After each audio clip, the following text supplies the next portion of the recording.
Star Citizen has deep lore that's still evolving and being built out, and the narrative team for the game often post up questions and answers and updates on some of the most frequently asked lore questions. Today I wanted to talk about some of those questions that were on ships, planets and technology in-game that have been answered over the last few weeks. Do the UEE still have indefatigable class battleships? This class of battleship was used by the UEE Navy against the Vandal early in the conflict, but are now outdated and no longer in service, which goes to prove themselves they were not, in fact, indefatigable. I'm hoping we still see battleships in-game at some point. I mean, they're not in service for the UEE Navy, but maybe we'll see civilian models, or maybe we'll just see newer battleships in-game at some point. I do hope that they have a nice sort of class of stuff between Corvette and sort of supercarrier. So I'd love to see cruisers, I'd love to see battlecruisers, I'd love to see battleships, I'd love to see dreadnoughts. I think they're all going to have a purpose. How common are Asperia ships supposed to be? How prominent the ship is in-game remains to be seen. It's partly going to depend on if players buy them and how much they want them. How much demand for those ships are there? From a narrative perspective, Asperia is still a high-end manufacturer. They began as a small niche company that collected and archived old ship blueprints until the company transformed in 2877 when Asperia's founders, the brothers Jovi and Theo Ingstrom, successfully repaired a broken glaive. The UEE Navy quickly hired them as consultants to build and repair Vandal ships to be used in training exercises. When original Tovaran ship models were discovered in Kabul, Asperia were given special access to them, leading to the release of the Prowler and eventually the Talon. So, although they make specialised ships, the company is definitely big enough and popular enough to produce large numbers of replicas seen flying around in the Empire. As for the price point, well, they consider their prices functional collectibles. The brothers have always wanted to make history as accessible to as many people as possible when the manufacturing allows for it. So they're not going to be super rare, is basically what they're saying. Obviously there's going to be different rarities between the Asperia ships, but they're not sort of like all super rare collector's items for the most part. As a game mechanic, quantum sensitive materials make sense. But this question asker was curious what its role is in the universe. Can we get more sort of lore behind the quantum sensitive materials?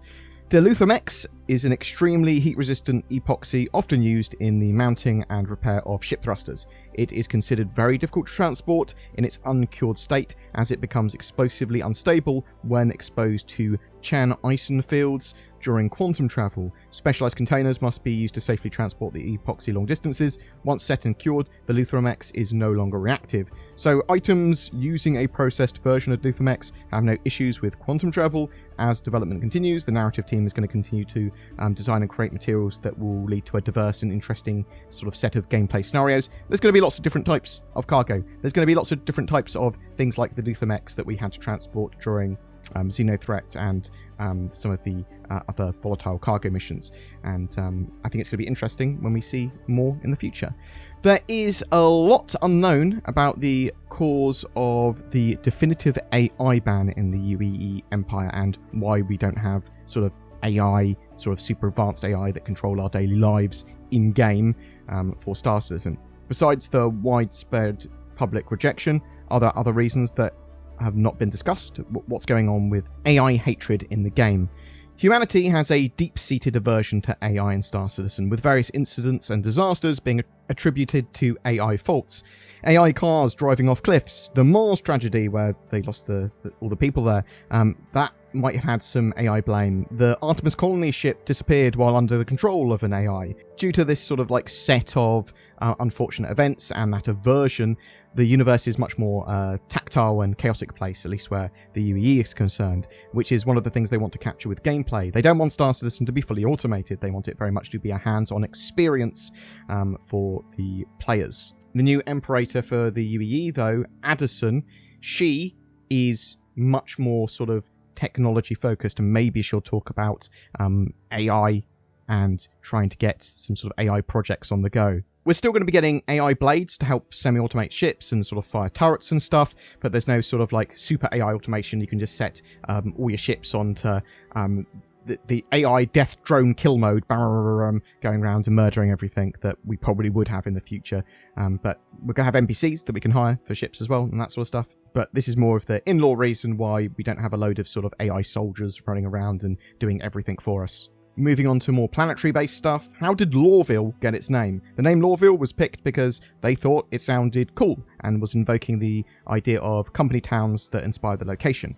Once they had chosen something that captured the feel, they then sort of went, how would this be justified by Heston Dynamics? So this was justified by them talking about the planet being thoroughly scanned to locate the most resource-rich sectors, and areas with little resource value were repurposed for factories, research centres, weapons testing, or, in the case of one particular large swathe of land, filled with cheap structures to house on-world workers. Hurston assigned this area the three-letter designation LOR, Local Occupational Residency, and required all on-world workers to live there. No one knows who first called the location Lorville, but the term quickly became popular among workers, many of whom were locked into long-term work contracts and knew that they wouldn't be leaving anytime soon. When was Whammers founded? Well, that's good that people ask, because Whammers, the most delicious burgers in the verse, was founded August 7th, 2801, making this year its 150-year anniversary in-game. Delicious burgers.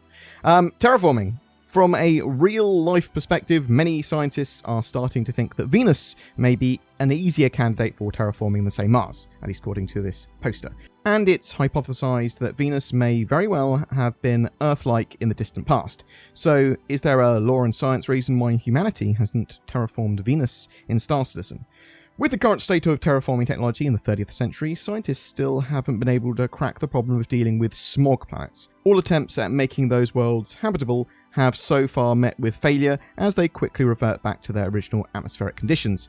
For now, it seems easier to build up a new atmosphere than to have to convert such a densely inhospitable one. Neither Venus nor any of the other smog planets found across the UEE have been terraformed. Same goes for gas planets, as none within the game have been terraformed. Even the Xi'an, who have been using terraforming technology for a millennia longer than humanity, haven't figured out how to terraform gas or smog planets, though they have actively been trying in an effort to undo what happened to their homeworld. How is the Crusader landing zone, Horizon, supposed to be pronounced? CIG have confirmed that it is Horizon, meaning a prayer, sort of to tie into Crusader's benevolent corporate image and their headquarters in an almost heavenly location. However, they also acknowledged that within the UEE, people's ways of saying that would differ. Boom, that's it for a quick little question and answers lore video today. Do you want to see Battleships in game one day? Of course you do. I would expect to see an entirely new class though. And when we do, if we do. Do you like the way they've justified no super AI in Star Citizen? So, you know, there's a lot more tactile things for players to do. It's a lot more hands-on. We can't just automate everything. Though, we will be getting AI blades, as I said. What lore questions do you have? Also, if you want to see a lore video on UEE culture and aliens, we'll have one of those coming in the near future. And Zin will also be doing her more focused lore series on specific elements of lore or specific planets or star systems or laws, whatever. We'll have to wait and see exactly what she has in mind. Suggestions are always appreciated though. Some people say I shill for NordVPN, but listen to some of these comments that I just made up. I've never fed the love of a woman before, but then I got NordVPN, and that didn't matter. Doctor said I'd never walk again, but then I got NordVPN. Now I've been running marathons. Also, I got robot legs around the same time. They might have helped somewhat too. I was a tone-deaf pirate, but after getting NordVPN, I'm able to play the saxophone. Go on, Zin, try and animate all of this. Click the links below to get NordVPN. It might lead you to a more fulfilling life, but more likely, it will just help protect you from the terrors of the internet. Every month we have a ship giveaway. For September, it's for another Mercury Star Runner. I love that ship. It's a great way to try a huge portion of Star Citizen's gameplay. If you want a chance of winning that, just comment on any of my videos made during the month. If you'd like to further support the channel, be sure to check out that join button underneath my videos. There's also links to my Patreon, which also helps loads as well, direct donations, and just commenting, subscribing, liking, all that sort of jazz goes a huge way to helping the channel. Thank you so much for watching, guys. You take care, and I hope to see you in the verse.